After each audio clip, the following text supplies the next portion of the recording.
Shalom Bapak Saudara yang kasih oleh Tuhan. Saya percaya kita semua telah mengalami kebaikan Tuhan, kedahsyatan kasih Tuhan. Kita punya Allah yang dahsyat dan luar biasa. Mari serukan nama Tuhan di tempat ini. Amin.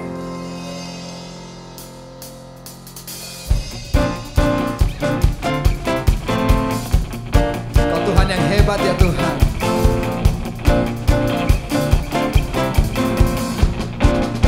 Haleluya. Makasih Tuhan.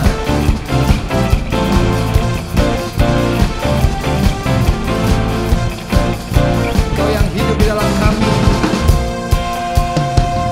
Kau yang hidup di dalamku.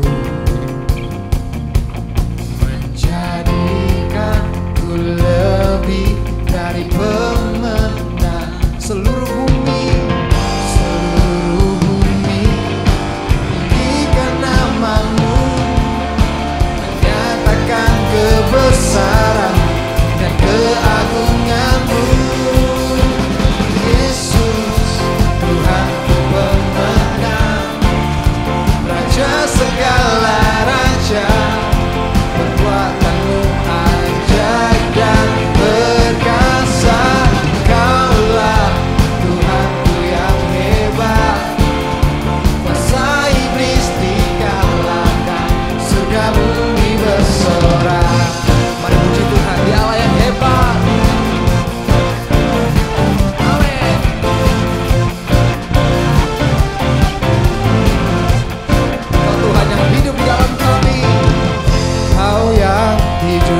pikiran, tak terukur panjang setia, dulu sekarang sampai selamanya. Hanya Engkau Tuhan, ku sembah Engkau Yesus.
tidak akan ada yang seperti Engkau.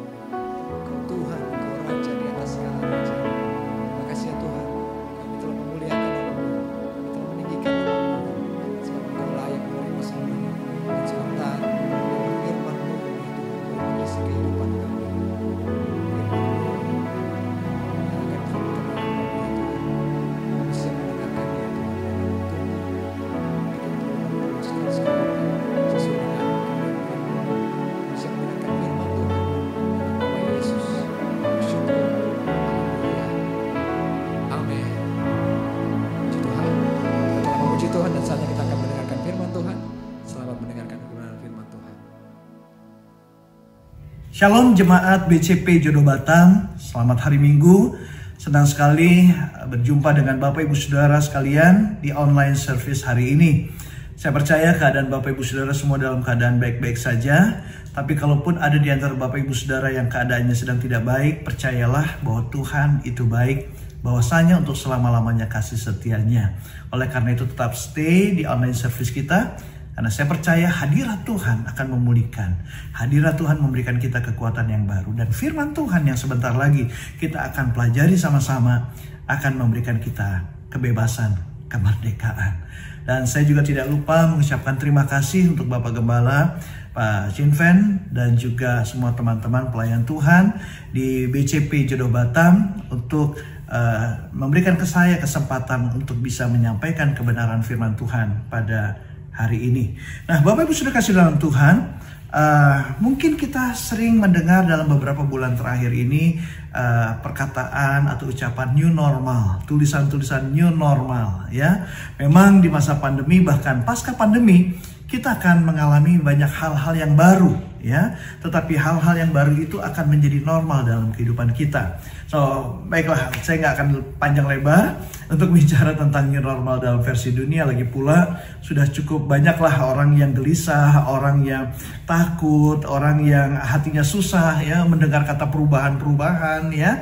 Tetapi saudara, bagi saudara yang hati saudara gelisah atau hati saudara jadi susah ya, dengar baik-baik ya.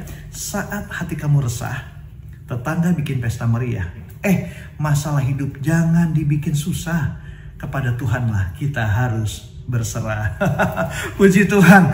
Nah, oleh karena itu mari saya ingin mengajak Bapak Ibu Saudara untuk memahami new normal dalam sudut pandang kerajaan Allah. Karena kerajaan Allah itu kekal. Kerajaan Allah itu supranatural. Dan kerajaan Allah itu tidak tergoncangkan. Yuk kita mulai. Nah saudara, di tengah-tengah situasi yang sulit ini, Tuhan mengingatkan kembali firman-Nya. Di dalam Yeremia 33 ayat yang ketiga, berserulah kepadaku, maka aku akan menjawab engkau dan akan memberitahukan kepadamu hal-hal yang besar dan yang tidak terpahami, yakni hal-hal yang tidak kau ketahui. Tema khotbah yang saya ingin sampaikan hari ini adalah The New Normal from a Kingdom Perspective. Nah, Bapak Ibu sudah kasih dalam Tuhan, adalah normal ya. Kalau kita punya handphone, katakanlah handphone Samsung lah misalnya ya. Kalau ada kerusakan, handphone itu akan dibawa ke service center Samsung, betul nggak ya? Bukan service center yang lain, bukan merek yang lain, tapi service center Samsung, karena handphonenya Samsung ya. Adalah normal ketika kita mengalami krisis dalam kehidupan kita. Ketika kita mengalami goncangan dalam hidup kita, kita bawa hidup kita kepada Tuhan sebagai pencipta kita. Itu normal. Tetapi kalau handphone saudara yang rusak, katakanlah itu Samsung tipe Galaxy S20, gak mungkin setelah diperbaiki, lalu handphone saudara itu berubah tipenya menjadi Samsung tipe Galaxy S20 Ultra. Yang lebih canggih, yang lebih mahal ya, tanpa saudara keluar uang, kecuali kalau tukar tambah saudara. Jadi nggak mungkin handphonenya jadi berubah menjadi handphone yang lebih canggih lagi. Tetapi saudara, kalau hidup kita mengalami krisis dan kita datang kepada Tuhan ya, kabar baiknya adalah Tuhan itu sanggup ya. Tuhan itu mau memulihkan keadaan kita. Bahkan Dia sanggup dan Dia mau membuat hidup kita di dalam Dia itu lebih dahsyat lagi, ya, lebih luar biasa lagi di dalam Tuhan, ya. Nah, oleh karena itu saudara, kita kembali kepada ayat dari Yeremia 33 ayat yang ketiga. Ya, saudara perhatikan, ada 4 kebenaran yang akan kita peroleh pada waktu kita mendekat kepada Tuhan. Kebenaran yang pertama, berserulah kepadaku. Tuhan katakan, berserulah kepadaku. Nah, waktu kita berseru kepada Tuhan dengan segenap hati kita, dengan segenap kekuatan kita, janji Tuhan, aku akan menjawab engkau. Jadi kebenaran yang pertama, berserulah kepadaku dikatakan. Kebenaran yang kedua, aku akan menjawab engkau. Kalau kita berseru kepada manusia, manusia mungkin tidak menjawab kita atau mungkin mengabaikan kita, ya, karena manusia terbatas, kemampuannya, kasihnya serba terbatas. Tetapi Tuhan, Dia berkata waktu kita berseru kepadanya, aku akan menjawab engkau.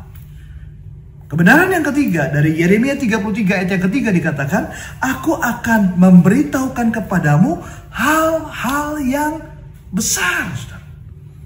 Bukan hal yang kecil, bukan hal yang gak penting, bukan hal yang receh gitu, tapi hal-hal yang besar. Kenapa? Karena kita diciptakan oleh Tuhan untuk suatu kapasitas yang besar. Mazmur 139 ayat 14 dikatakan, kejadian kita dahsyat dan ajaib. Dan roh yang ada di dalam kita, firman Tuhan katakan, itu lebih besar daripada roh yang ada di dalam dunia ini. Jadi Tuhan akan memberikan hal-hal yang besar. Itu karena ada alasannya, saudara. Saudara diciptakan untuk suatu hal yang dahsyat dan ajaib. Dan roh yang ada di dalam kita itu lebih besar daripada roh yang ada dalam dunia ini. Dan kebenaran yang keempat di dalam Yeremia 33 ayat yang ketiga dikatakan, dan yang tidak terpahami. Hal-hal yang besar dan yang tidak terpahami. Hal yang tidak terpahami ini, this is new normal from a kingdom perspective. Something new. Ada sesuatu yang baru yang Tuhan akan berikan kepada kita pada waktu kita berseru kepada Dia, pada waktu Dia datang kepada kita, menjawab kita dan memberitahukan hal yang besar. Ada hikmat yang baru, ada kreativitas yang baru, ya. Saudara mungkin yang bergerak di bidang seni barangkali, seni apa aja, Tuhan berikan kreativitas yang baru, ya. Suatu cara yang baru di dalam melayani. BCP Jodoh Batam yang berseru kepada Tuhan, Tuhan akan memberikan kamu cara yang baru untuk melayani. Saudara yang berbisnis, Tuhan akan berikan cara. Di dalam berbisnis ada terobosan. Pada waktu kita berseru kepada Tuhan, di dalam kita memuridkan, juga akan Tuhan berikan hal-hal yang baru. Hal-hal yang tersembunyi firman Tuhan katakan akan Roh Kudus bukakan dan menjadi sesuatu yang baru bagi kita, ya. Dan sesuatu yang baru itu akan berdampak dahsyat dan luar biasa. Damai, sejahtera dan sukacita Allah penuh atas kita. Itu dampaknya sesuatu yang baru yang Tuhan berikan. Ya, akan ada banyak jiwa yang mengenal dan mengalami kasih-Nya lewat sesuatu yang baru, the new normal from a kingdom perspective. Membawa banyak jiwa dapat mengalami Tuhan, bahkan berdampak kepada hidup yang kekal. Amin. Saudara, manusia bisa membatasi kita dengan perkataan-perkataan, ucapan-ucapan yang bisa membuat kita lemah. Udahlah. Kamu kan cuma tamatan SMP. Kamu kan cuma tamatan SD, bisa apa? Udahlah, gak usah mimpi yang besar-besar. Ya. Masa lalu kamu kelam. Gak mungkin lah orang percaya sama kamu. Lihat aja kesalahan kamu yang dulu. Lihat aja apa yang perbuatan yang kamu lakukan pada waktu itu. Orang gak akan percaya sama kamu. Manusia bisa katakan seperti itu. Bapak, ibu udah tua. Udahlah, duduk banyak aja, istirahat aja lah. Ya. Manusia bisa mengatakan seperti itu sama kita, saudara. bisa membatasi kita. Tetapi firman Tuhan berkata, Tuhan akan mengangkat engkau menjadi kepala dan bukan menjadi ekor. Ya. Tuhan akan mengangkat engkau menjadi kepala dan bukan menjadi ekor. Engkau akan tetap naik dan bukan turun. Ya. Tuhan gak bisa dibatasi, saudara. Ya. Teman, kenalan, ya, atau orang-orang sekeliling kita mungkin bisa membatasi kita. Tapi Tuhan gak bisa membatasi. Kalau Dia berkehendak, Tuhan sanggup mengangkat saudara naik menjadi kepala dan bukan menjadi ekor. Saudara akan terus naik dan tidak menjadi turun. Imanmu, hikmatmu, sukacitamu akan terus bertambah, akan terus naik dan tidak menjadi turun. So, teman-teman yang dikasihi Tuhan, jangan takut. Jangan khawatir menghadapi suatu masa yang baru. Jangan putus asa. Karena Tuhan sedang membawa kita memasuki dimensi yang baru. Banyak hal yang belum kita ketahui. Percayalah, Tuhan akan bukakan. Ada yang pernah bertanya, saya punya masalah. Saya sudah begitu lama berseru kepada Tuhan. Boro-boro hal yang besar. Doa saya dijawab juga enggak, Pak. Nah, saudara kekasihan Tuhan, ada rahasia yang perlu kita ketahui untuk kita bisa mengalami new normal di dalam perspektif kerajaan Allah. Yeremia 33 ayat yang ketiga mengatakan begini. Tuhan berkata, berserulah kepadaku. Jadi siapa yang akan dijawab oleh Tuhan? Bahkan diberitahukan hal-hal yang baru, hal-hal yang besar, yang tidak terpahami. Siapa? Saudara, jawabannya adalah seorang yang mempunyai hubungan yang khusus dan istimewa dengan Tuhan. Di Alkitab ada contoh seorang yang mempunyai hubungan yang khusus dan istimewa dengan Tuhan. Dan contoh yang pas adalah Daud. Karena Tuhan sendiri yang ngomong, saudara. Tuhan sendiri yang bicara, aku telah mendapat Daud bin Isai, seorang yang berkenan di hatiku dan yang melakukan segala kehendakku. Jadi ada hubungan yang spesial antara Daud dengan Tuhan. Saudara, saya suka sekali dengan apa yang dikatakan oleh John Piper. John Piper tuh ngomong begini, the chief end of man is to glorify God by enjoying Him forever. Nah, Daud ini adalah orang yang memuliakan Tuhan. Dan dia bisa menikmati Tuhan di dalam hidupnya. Buktinya apa? Ada 3 buktinya yang saya ingin sharingkan, bagikan kepada Bapak Ibu Saudara. Yang pertama, Daud itu memprioritaskan hubungannya dengan Tuhan. Ya, Daud memprioritaskan keintimannya dengan Tuhan. Di dalam Mazmur 63 ayat yang kedua menyatakan, Mazmur Daud ketika ia ada di padang gurun Yehuda, ya Allah, Engkaulah Allahku. Aku mencari Engkau, jiwaku haus kepadamu, tubuhku rindu kepadamu, seperti tanah yang kering dan tandus tiada berair. Saudara, bayangkan Daud, dia berseru kepada Tuhan dan dia menyatakan bahwa jiwa dia itu haus kepada Tuhan. Dia rindu kepada Tuhan. Jadi dengan terbuka, Daud menunjukkan apa? Dia menunjukkan gairahnya. Dia menunjukkan pemujaannya terhadap Tuhan. Daud gak cuma berpikir tentang keintimannya dengan Tuhan, tapi dia ngomong dan dia lakukan. Ya. Jadi bukan cuma ada di pikirannya, tapi dia lakukan. Dia utarakan itu. Dan dia tetap terbuka, menerima nasihat, menerima petunjuk, menerima koreksi dari Tuhan, supaya dia terus terkoneksi dengan penciptanya. Itu Daud, saudara. Bagaimana dengan kita? Kalau mau jujur hari ini, siapa dan apa yang menjadi prioritas utama kita? Apakah Tuhan atau hal yang lain. Daud adalah orang yang sangat mengejar hatinya Tuhan. Sehingga Daud memasuki dimensi baru bersama dengan Allah yang belum pernah dilakukan oleh siapapun. So, hari ini marilah kita menjadi orang-orang yang sangat mengejar hatinya Tuhan. Dan mari kita memasuki dimensi baru bersama dengan Allah yang belum pernah kita alami sebelumnya. Menjadi orang yang mau mengejar hatinya Tuhan. Amin. Ya. Yang kedua, Daud seorang yang sungguh-sungguh bertobat. Sebagai orang yang berkenan di hati Tuhan bukan berarti Daud kebal dosa. Sebagai orang yang begitu mengejar hatinya Tuhan, bukanlah orang yang gak pernah melakukan kesalahan. Ya. Daud pernah berbuat salah. Daud pernah jatuh dalam dosa.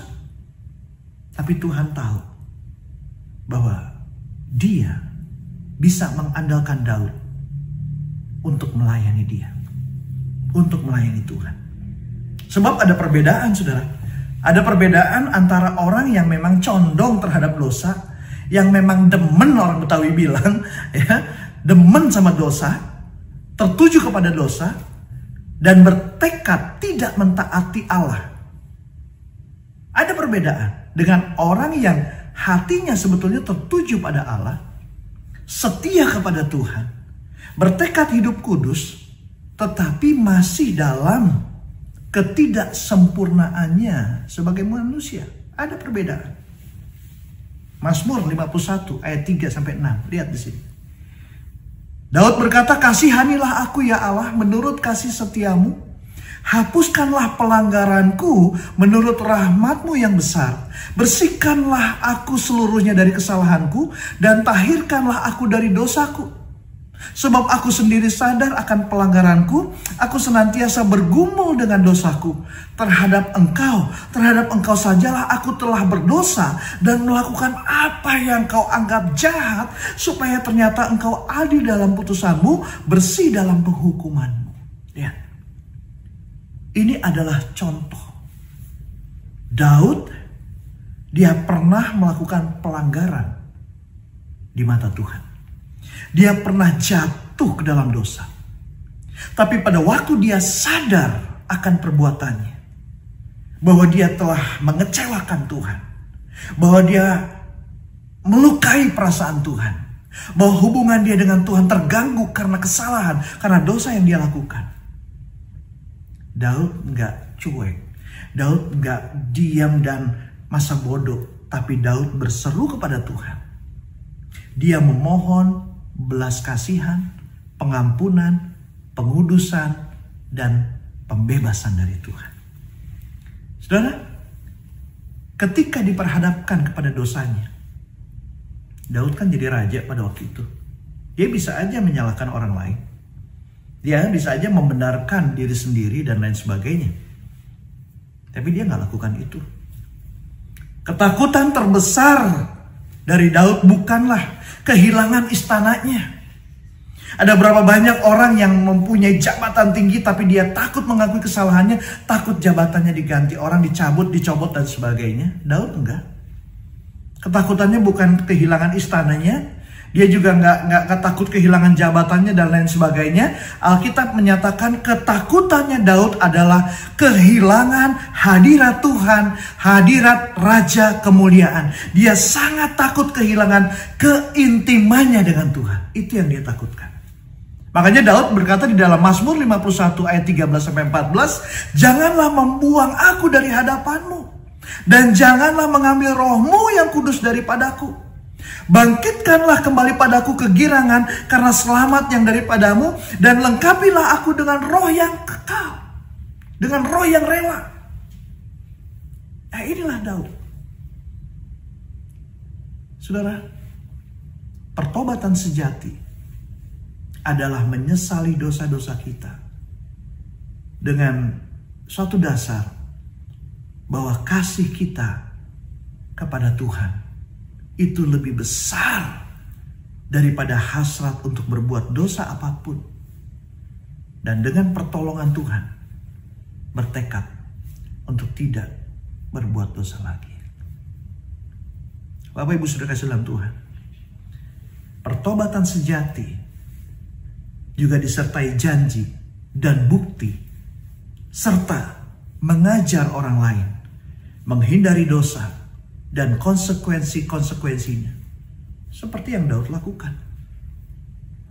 Di dalam Mazmur 51 ayat 15, Daud berkata, "Maka aku akan mengajarkan jalanmu kepada orang-orang yang melakukan pelanggaran, supaya orang-orang berdosa berbalik kepadamu." Ya.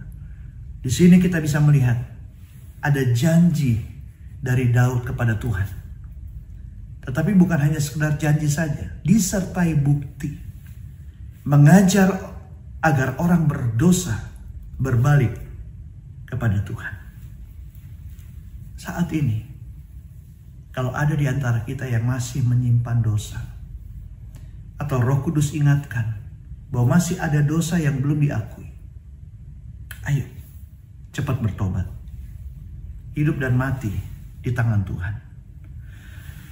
Saya punya teman, paginya masih kirim-kiriman berita di WhatsApp grup alumni sekolah SMA kami, saudara.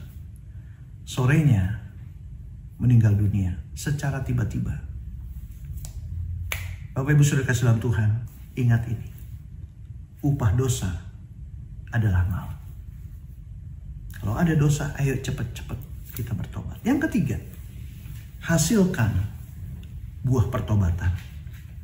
Karena pertobatan itu adalah pintu gerbang menuju kehidupan yang menjadi berkat bagi sesama.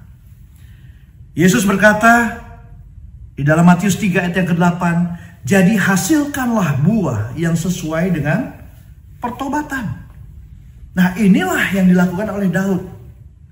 Mengapa Daud mempunyai hubungan yang khusus, yang spesial dengan Tuhan? Karena Daud bisa membuktikan di hadapan Tuhan bahwa dia menghasilkan buah pertobatan itu. Mazmur 103 ayat 17-18 dikatakan, "Tetapi kasih setia Tuhan dari selama-lamanya sampai selama-lamanya atas orang-orang yang takut akan Dia, dan keadilannya bagi anak cucu, bagi orang-orang yang berpegang pada perjanjiannya dan yang ingat untuk melakukan titahnya." Ini dia. Ya. Kunci menghasilkan buah pertobatan adalah berpegang pada janjinya. Kunci untuk menghasilkan buah pertobatan adalah melakukan perintahnya, melakukan titahnya. Nah, yang paling penting di sini adalah, saudaraku, fokus pada perintah Tuhan. Janjinya pasti akan menyertai. Ada begitu banyak janji-janji Tuhan, tapi mari kita fokus kepada perintah Tuhan. Apa yang Tuhan ingatkan hari-hari ini kepada gerejanya, saudara? Yaitu menuntaskan amanat agung Tuhan Yesus Kristus. Matius 28 ayat 19-20, Yesus berkata, "Karena itu pergilah, jadikanlah semua bangsa muridku, dan baptislah mereka dalam nama Bapa dan Anak dan Roh Kudus, dan ajarlah mereka melakukan segala sesuatu yang telah kuperintahkan kepadamu, dan ketahuilah aku menyertai kamu senantiasa sampai kepada akhir zaman." Nah, ini adalah perintah untuk memberitakan Injil. Perintah untuk membaptis, memuridkan, bahkan sampai ke bangsa-bangsa. Gereja Tuhan, yaitu saudara dan saya, harus memiliki sense of urgency. Kita baru saja memperingati Hari Kemerdekaan Republik Indonesia yang ke-75 tahun. Sebagai satu bangsa, kita sudah bebas dari penjajahan bangsa asing. Tapi pertanyaannya saat ini, adakah penjajah-penjajah dalam bentuk yang lain? Apakah bangsa ini sudah betul-betul merdeka dari dosa? Apakah bangsa ini sudah betul-betul merdeka dari kebiasaan-kebiasaan buruk? Nah, saudara kasih dalam Tuhan, ternyata masih banyak jiwa-jiwa yang perlu ditolong dan diselamatkan. Kejahatan di sebuah kota dan negara itu bukan karena banyaknya penjahat, melainkan banyaknya orang baik, orang benar, tetapi yang tidak berbuat apa-apa. Tuhan perintahkan, lakukan, selesaikan, tuntaskan amanat agung Tuhan Yesus. Tetapi saudara, untuk melakukan amanat agung tanpa kuasa Roh Kudus sangat terbatas. Makanya sebelum Yesus naik ke surga, Yesus berjanji, aku akan minta kepada Bapa dan ia akan memberikan kepadamu seorang penolong yang lain, supaya ia menyertai kamu selama-lamanya, yaitu Roh kebenaran. Dunia tidak dapat menerima dia, sebab dunia tidak melihat dia dan tidak mengenal dia. Dan penolong itu adalah Roh Kudus. Dan sebelum Yesus naik ke surga, dia berkata, tetapi ya kamu akan menerima kuasa kalau Roh Kudus turun atas kamu. Kamu akan menjadi saksiku, kata Tuhan. Ya. Seorang saksi adalah seorang yang melihat suatu peristiwa terjadi. Saksi Kristus adalah seorang yang mengalami Kristus dalam hidupnya. Menjadi saksiku, kata Tuhan, di Yerusalem, di seluruh Yudea, Samaria, sampai ke ujung bumi. Dan saudara dikasih dalam Tuhan, mari. Jangan jadi penonton. Kita semua harus jadi pemain. Karena penonton gak pernah dapat hadiah. Yang dapat hadiah adalah pemain. Dan di masa pandemi ini, Tuhan sedang bekerja melalui gerejanya. Saudara, saya melihat ada banyak kesaksian-kesaksian. Bagaimana gerejanya justru di masa pandemi ini dipakai Tuhan dahsyat. Membawa banyak jiwa mengenal Kristus. Ada kreativitas-kreativitas yang baru Tuhan berikan. Sekalipun lewat online service. Sekalipun lewat virtual, saudara. Tetapi Tuhan bisa pakai dengan dahsyat. Ya, saudara, saya melihat di kelas-kelas kom sekarang di banyak gereja, ya, di bawah naungan GBI Gatot Subroto. Ya, justru kalau waktu sebelum pandemi, kelas komnya mungkin 20 orang, 30 orang. Sekarang buka kelas, saudara, bisa ratusan yang ikut. Ya, ada kreativitas yang baru. Dan ini belum selesai. Tuhan belum selesai. Gelombang Roh Kudus sedang melanda Indonesia. Nah, oleh karena itu, saudaraku, penting bagi kita. Ayo kita bergerak bersama dengan Roh Kudus. Amin. Bergerak bersama dengan dia. Buat apa naik becak si Maman kalau tidak beli rambutan? Buat apa kita baca firman kalau nggak disertai dengan perbuatan? Jadi kesimpulannya, saudara, untuk mengalami the new normal from a kingdom perspective, jadilah orang yang mempunyai hubungan yang khusus, hubungan yang istimewa dengan Tuhan, yang selalu memuliakan dan menikmati Tuhan di dalam kehidupannya. Seperti Daud, yang cirinya adalah selalu memprioritaskan keintimannya dengan Tuhan. Dan kalau berbuat dosa, dia akan sungguh-sungguh bertobat. Dan tentunya menghasilkan buah pertobatan. Dengan apa? Lakukan perintah Tuhan, percayakan janjinya, dan menuntaskan amanat agung Tuhan Yesus Kristus. Sehingga, saudara, pada waktu kita berseru kepada Tuhan, Tuhan akan menjawab engkau. Tuhan akan memberitahukan kepadamu hal-hal yang besar, hal-hal yang tidak terpahami, hal-hal yang selama ini tertutup akan Tuhan bukakan. Roh Kudus akan bukakan. Dan saudara akan mengalami hal-hal yang dahsyat, yang luar biasa. This is the new normal from a kingdom perspective. God bless you. Mari kita berdoa. Tuhan, kami bersyukur hari ini Tuhan mengingatkan kembali kepada setiap kami bahwa Tuhan belum selesai. Tuhan sedang membawa gerejamu, Tuhan. Khususnya untuk gereja BCP Jodoh Batam ini, ya Tuhan. Untuk memasuki satu dimensi yang baru. The new normal from a kingdom perspective. Itu sebabnya aku berdoa, Tuhan, untuk setiap pribadi dari jemaatmu yang saat ini bersama-sama di dalam online service ini, maupun mungkin yang belum sempat bergabung dimanapun mereka berada. Tuhan, aku berdoa kasih karuniamu membawa mereka memasuki the new normal from a kingdom perspective. Pada waktu mereka berseru kepadamu, Tuhan, Engkau menjawab mereka. Karena mereka adalah orang-orang yang spesial, yang mempunyai hubungan yang khusus dengan Tuhan. Dan Tuhan memberitahukan hal-hal yang besar, hal-hal yang belum terpahami. Terima kasih Tuhan. Aku berdoa kiranya Engkau berkenan untuk menyembuhkan yang sakit, untuk membebaskan yang terikat ya Tuhan, untuk memberikan terobosan untuk gereja yang digembalakan oleh hamba-Mu Pak Shin Fan ini, untuk menjadi gereja yang sehat, gereja yang kuat. Di dalam nama Tuhan Yesus Kristus kami berdoa. Nah, mari saudara, saat ini angkat kedua belah tangan saudara dan terimalah berkat yang daripada Tuhan. Kekasih-kekasih Kristus, umat yang layak bagi Tuhan, terimalah damai sejahtera dari Allah Bapa di surga dan kasih karunia yang berlimpah-limpah dari Anak yang tunggal, Yesus Kristus Tuhan kita, serta persekutuan yang manis, penghiburan, pertolongan, dan kuasa dari Allah Roh Kudus menyertai kita sepanjang malam hari ini, sepanjang hari ini, bahkan sampai Maranatha. Tuhan Yesus menjemput kita di awan-awan, bahkan sampai selama-lamanya. Mari yang percaya dan mencintai Tuhan sungguh-sungguh kita katakan bersama-sama, amin. Saudara, saat ini terimalah berkat yang daripada Tuhan. Angkat kedua tangan kita. Kekasih-kekasih Kristus, umat yang layak bagi Tuhan, terimalah damai sejahtera dari Allah Bapa di surga dan kasih karunia yang berlimpah-limpah dari Anak yang tunggal, Yesus Kristus Tuhan kita, serta persekutuan yang manis, penghiburan, pertolongan, dan kuasa dari Allah Roh Kudus menyertai kita sepanjang hari ini, bahkan sampai Maranatha. Tuhan Yesus menjemput kita di dalam nama Yesus, amin.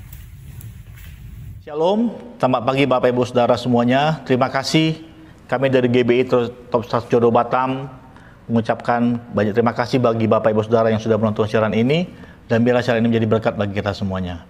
Saya ingin mengundang Bapak Ibu Saudara yang menonton siaran ini, yang ingin menerima Tuhan Yesus sebagai Tuhan dan Juru Selamat pribadi dalam kehidupanmu. Mari saya akan membimbing Bapak Ibu Saudara. Mari kita berdoa. Angkat tanganmu, letakkan tanganmu di sebelah dadamu sebelah kiri. Mari ikuti doa saya. Tuhan Yesus, terima kasih buat pagi hari ini. Saya mengaku saya adalah orang berdosa. Upah dosa adalah maut. Tapi Tuhan datang memberikan hidup dan hidup dalam kelimpahan. Pagi hari ini Tuhan, saya ingin mengaku dosa-dosa saya di hadapan Tuhan. Hapuskanlah itu, sucikanlah itu, biar saya layak di hadapan Tuhan. Dan saat ini, masuklah dalam hatiku, menjadi Tuhan dan Juru Selamat pribadi dalam hidupku. Pimpinlah hidupku untuk seturut dengan kehendak Tuhan. Dan catatkanlah namaku dalam kitab kehidupan. Terima kasih Tuhan Yesus buat waktu ini.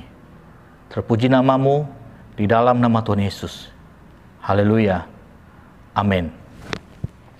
Bagi Bapak Ibu Saudara yang sudah menerima Tuhan Yesus sebagai Tuhan dan Juru Selamat pribadi, kami dari pengerja bahkan pengurus dari GBI Top Stars Jodoh Batam akan memberikan souvenir bagi Bapak Ibu Saudara yang ingin menerima Tuhan Yesus, yang sudah menerima Tuhan Yesus tadi. Mari hubungi nomor di bawah ini 0811 7757 868. Kami para pengerja bahkan full timer akan mendukung Bapak Ibu dalam doa.